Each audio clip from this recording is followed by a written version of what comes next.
There are American battlefields synonymous with heroism. And then there are battlefields that may be one day, if we're able to preserve them and tell their stories. Here is our Power Player of the Week.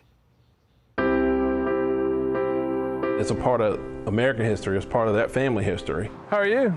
Sheriff's Lieutenant Damon Radcliffe on the importance of preserving Civil War battlefields. Like these fields outside of Richmond, Virginia, where the Battle of Newmarket Heights was fought.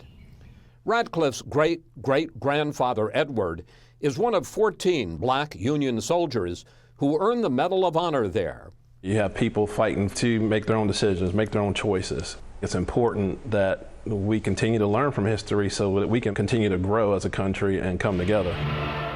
It's a legacy Radcliffe first learned about watching the movie Glory as a kid.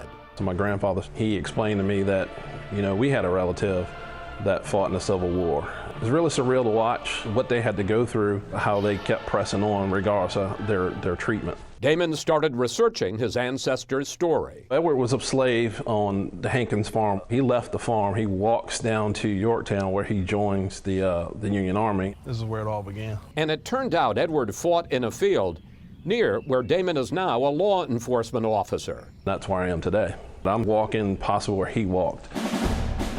The battle took place at sunrise in September of 1864, in thick fog described as a mantle of death. Edward's brigade was fighting to capture high ground when his commanding officer was shot. His white commanding officer had succumbed to his injuries from Confederate artillery. It was at that point that he led his battalion into the Confederate stronghold. That must fill you with enormous pride. Yeah, it does. I mean, it's a sense of bravery. It's a sense of courage. If they were captured, then they were either going to be returned to a state of slavery or killed. Radcliffe visited the battlefield recently with his brother, a Marine, yet another Radcliffe in public service. There are traces of Edward's story in documents, but not much. Where is Edward's Medal of Honor? We don't know where it is at this point. No picture. No pictures currently, but memories will always continue on. The story will always continue on. That's what this is about. The U.S. loses about an acre of land like this every hour.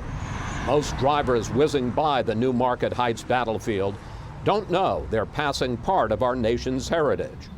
Radcliffe is working with the American Battlefield Trust to change that, part of keeping faith with his family's history. I hope that it helps people realize what their families could have accomplished, and maybe they're not looking in the right places, and there are resources out there for them to, research their family, see what their family history is about, and see where it can possibly lead them. 179,000 black men volunteered to fight in the Union Army. Close to 37,000 of them gave their lives.